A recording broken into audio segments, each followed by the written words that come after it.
एमसीसीलाई खारेज गर्नुपर्दछ भनेर म माग गर्न चाहन्छु। सम्पत्ति छानबिन तथा शुद्धिकरण अभियान सुरु गर्नुपर्दछ, हामीबाट सुरु गर्नुपर्दछ त्यो चिज। शिक्षालाई जीवनोपयोगी बनाउनु पर्दछ, कम्तीमा एक पालिकामा एउटा उद्योग हुनुपर्दछ। वृद्ध भत्ता जस्तो वृद्ध भत्ताको समयको मापदण्डलाई जुन फेरबदल गर्ने भन्ने कुराहरू आएको छ। सुकुम्बासी भन्दै नागरिकको बासको अधिकारलाई खोज्दै डोजर चलाउने, राज्य आतंक फैलाउने चलनको अन्त्य गरियोस्। माननीय हर्कराज राई, समय 7 मिनट।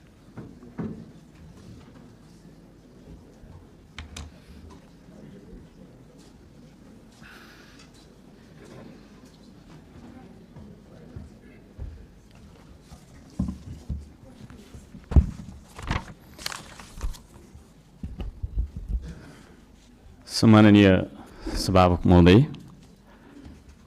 सर्वप्रथम त म सबैजनालाई हार्दिक शुभकामना र बधाई ज्ञापन गर्न चाहन्छु। आफ्नो मनको विचार राख्नुभन्दा पनि म जनताले हामीलाई के का लागि यहाँ पठाएका छन् भन्ने बारेमा बुँदागत रूपमा जनताका मागहरू वाचन गरेर सुनाउन चाहन्छु।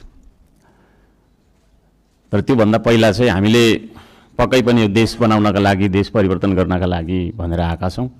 सबैभन्दा पहिला आफूले आफैलाई परिवर्तन गर्नुपर्छ भन्छु म। अघिल्लो शपथ ग्रहणको दिन पनि हामी 12 मिनट 46 सेकेन्ड ढिलो थियौँ भने आज 16 मिनट 55 सेकेन्ड हामी ढिलो भएका छौँ। जनताले हामीलाई यसरी ढिलो गर भनेर यहाँ पठाएको हो जस्तो मलाई लाग्दैन। त्यसो भएको कारणले प्रत्येक मिनटको महत्त्व यो सदनले बुझोस्, सरकारले बुझोस्, हामी सबैले बुझौँ। नेपाली हो, नेपाली समय हो। 2 बजीको बैठक 3 बजी जाँदा पनि हुन्छ, 4 बजी जाँदा पनि हुन्छ, जे गर्दा पनि नेपाल हो, नेपाली हो भन्ने खालको जुन भाष्य हामीले मनमा लिएर बसेका छौँ, यही सबैभन्दा मुख्य कारण हो हामीले उन्नति गर्न नसक्नुको। त्यसो भएको कारणले गर्दाखेरि सभामुख महोदय मार्फत म सम्पूर्ण सदन, सरकार सबैलाई ध्यान आकर्षण गराउन चाहन्छु। आउँदा दिनमा हामी बैठक सुरु हुनुभन्दा थोरैमा पनि 5 मिनट अगाडि उपस्थित हुनुपर्छ। म यो माग राख्न चाहन्छु।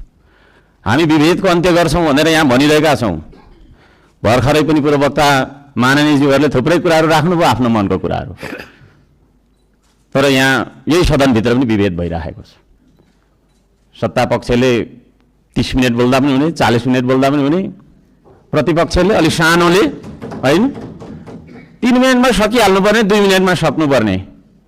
हामी पनि जनताले चुनेर पठाएका जनमत प्राप्त जनप्रतिनिधि हौँ। त्यसो भएको कारणले गर्दाखेरि हामीले आफ्ना क्षेत्रका आवश्यकताहरू, आफ्ना तपाईँको चाहिँ के अरे मागहरू राख्नका लागि प्रशस्त समय दिनुपर्दछ। त्यो खालको सदन हामीले बनाएर हामीले त्यो खालको सदन अभ्यास गर्नुपर्दछ भन्ने माग राख्न चाहन्छु। म आफ्नो मनको कथा म यहाँ गाउन चाहन्न। अब मेरो आफ्नो मन्तव्य राख्नुभन्दा पनि सरकारले कसो गर्नुपर्ने हो त? हिजो इतिहासमा हामीले के गर्यौँ, कसले के गर्यो, कुन नेताले के गर्यो, कतिको तपाईँको हामीले सङ्घर्ष गऱ्यौँ, के गर्यौँ भनेर नआवश्यक छ जस्तो मलाई लाग्दैन। हामी के गरिरहेका छौँ आज र भोलि के गर्ने हो भन्नेतर्फ सरकारले आफ्नो नीति तथा कार्यक्रम बनाउँदाखेरि यस्ता कुराहरूलाई पनि समावेश गरोस् भनेर चाहिँ म यहाँ जनताको मागहरू, राष्ट्रिय स्वाधीनताको, हाम्रो सम्प्रभुताको, जनताले चाहेका कुराहरू के कस्ता छन् त भन्ने कुरा म बुँदागत रूपमा वाचन गर्न चाहन्छु। पृथ्वी रहन्जेलसम्म यो देश रहिरहनुपर्छ, हाम्रो देशको चन्द्र सूर्याङ्कित झन्डा रहिरहनुपर्छ। त्यो मान्यता हामी राख्दछौँ। श्रम संस्कृति पार्टीले त्यो मान्यता राख्दछ। त्यसो भएको कारणले गर्दाखेरि देशको स्वाधीनता, भू राजनैतिक सन्तुलन र असंलग्न परराष्ट्र नीतिलाई बचाइराख्न सैन्य रणनीति उद्देश्यका साथ सुरु गरिएको असमान राष्ट्रघाती व्यापारिक सन्धि सम्झौता एमसीसीलाई खारेज गर्नुपर्दछ भनेर म माग गर्न चाहन्छु।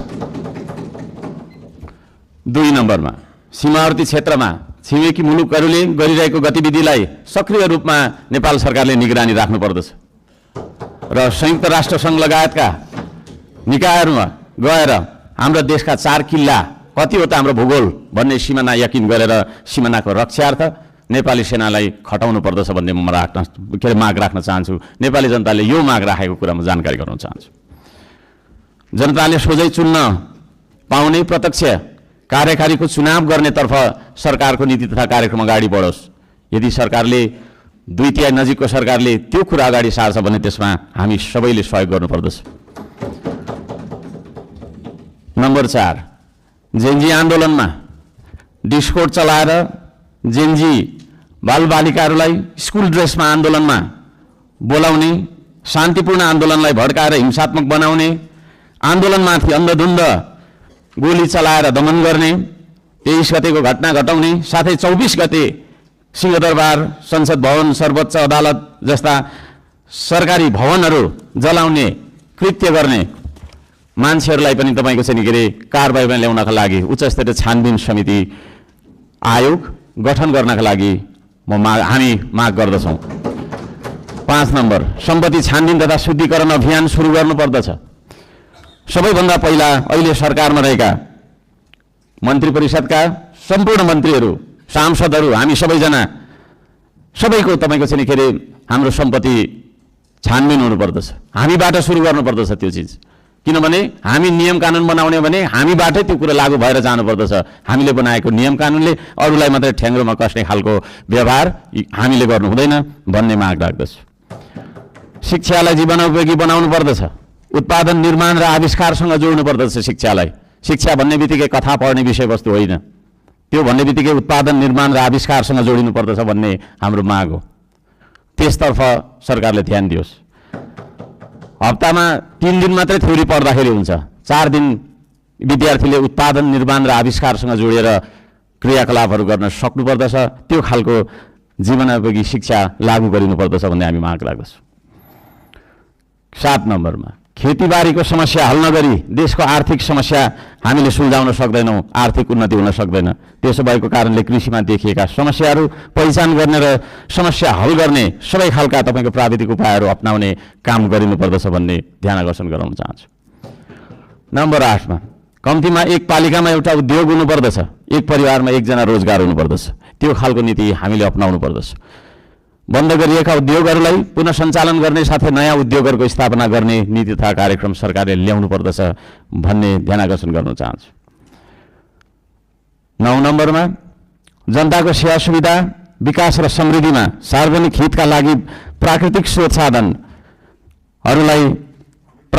साधन ढुङ्गा, गिटी, माटो, खोला, नाला, खानी, खनिज, वन जङ्गल जस्ता स्रोत साधनका सदुपयोग गर्न पाउने गरी सहज किसिमको चाहिँ नियम कानुन बनाउनु पर्दछ।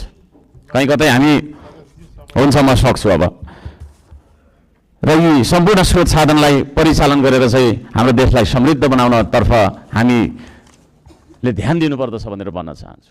म यहाँ शुभकामना मात्रै दिनुभन्दा सरकारको नीति तथा कार्यक्रमको कुन दिशामा जानुपर्दछ भन्ने एउटा सल्लाह सुझाव र प्रस्ताव प्रस्तुत गर्न चाहन्छु। प्राकृतिक संरक्षण गर्नुपर्दछ, संस्कृतिको प्रवर्धन गर्ने र प्रवृत्तिको विकास गर्ने नीति सरकारले लियोस्। सुशासनका निम्ति भ्रष्टाचार तपाईँको चाहिँ अन्त्य गर्ने, निष्पक्ष, मितव्ययी, पारदर्शी, जवाफदेही, दूरदर्शी, परिपक्व र दीर्घकालीन कामहरू गर्नेतर्फ सरकार अगाडि बढ्नुपर्दछ। देशभरि शान्ति सुव्यवस्था कायम गर्नका लागि आवश्यक उपायहरू अपनाउन जरुरी छ। खाने पानी, स्वास्थ्य, शिक्षा, सडक, बिजुली, बत्ती जस्ता आधारभूत आवश्यकताहरू परिपूर्ति गर्नतर्फ हाम्रो ध्यान जानुपर्दछ। राम्रोसँग अध्ययन नगरी हतार सरकारले ल्याएका कार्यक्रमहरू लागू गर्नु हुँदैन। कुनै निर्णय गर्नु अघि तपाईँको प्रतिपक्षी दलहरूसँग सल्लाह गरेर सबै पक्षको उचित सल्लाह लिएर चाहिँ सरकार अघि बढे। निर्णय गर्दै पछि हट्नुपर्ने नियतिबाट होइन सरकार बच्न सक्दछ। अहिले भर्खरै वृद्ध भत्ता, विद्यार्थी सङ्गठन, ब्रिज कोर्स जस्ता सम्बन्धमा निर्णयहरू जुन गरिएको छ यसलाई पुनर्विचार गरियोस् भन्न म चाहन्छु। वृद्ध भत्ताको समयको मापदण्डलाई जुन फेरबदल गर्ने भन्ने कुराहरू आएको छ कार्यसूचीमा, त्यस्ता कुराहरूमा सरकारले ध्यान दिएर मात्रै अगाडि बढ्दाखेरि राम्रो हुन्छ भन्ने माग राख्दछु। सुकुम्बासी भन्दै नागरिकको बासको अधिकारलाई खोज्दै डोजर चलाउने, राज्य आतङ्क फैलाउने चलनको अन्त्य गरियोस्। म त्यो भन्न चाहन्छु। जनताको घर टहरा भत्काउनु हुँदैन। विस्थापन होइन व्यवस्थापनको नीति सरकारले लागू गरेर अगाडि बढ्दाखेरि सबैलाई राम्रो हुनेछ। दशकौँदेखि बस्दै आएका भूमिहीन सुकुम्बासीहरूको स्वामित्व दिने गरी लाल पूर्जाको व्यवस्था गरोस् भनेर पनि म भन्न चाहन्छु। किसान मजदुर सुकुम्बासीका समस्या पहिचान गरी समाधानको पहल गर्ने धनीको मात्रै होइन गरिबको पनि हो यो देश भन्ने खालको आभास हामीलाई हुनुपर्दछ र जनतालाई पनि त्यो आभास भएको हुनुपर्दछ। त्यसतर्फ सरकारले काम गरोस् भन्ने म अनुरोध गर्न चाहन्छु। उपत्यका बाहिर पनि नेपाल छ भन्ने कुरा हामीले व्यवहारबाट जनाउनुपर्छ। यो काठमाडौँ उपत्यका मात्रै नेपाल हो भन्ने किसिमले सबै विकास चाहिँ यहाँभित्र मात्रै थोपार्ने किसिमको चाहिँ विकास हुनु हुँदैन भनेर म ध्यानकर्षण गर्न चाहन्छु। सबै खाले विभेदको अन्त्य गरिनुपर्दछ। भूपू गोर्खा सैनिकहरूको समान पेन्सनका लागि नेपाल सरकारले आवश्यक सबै खालका पहलहरू गरोस्। नेपाल सरकारले गरेको सन्धि मार्फत चाहिँ नि गएका भूपू गोर्खाहरूलाई नागरिकता कायम राखेर चाहिँ नि उहाँहरूलाई एउटा नागरिकको दर्जामा राख्ने नियम त्यो खालको चाहिँ नीति हामीले अवलम्बन गर्नुपर्दछ भनेर ध्यान आकर्षण गराउन चाहन्छु। समयको पाबन्दीले गर्दाखेरि मैले यी कुराहरू सबै कुरा वाचन गर्न चाहिनँ।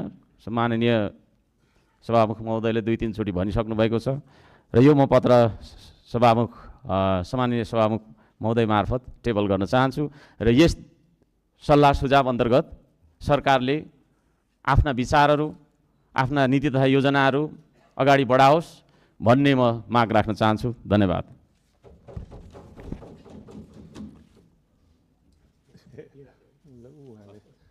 मन्त्रीजी प्रधानमन्त्री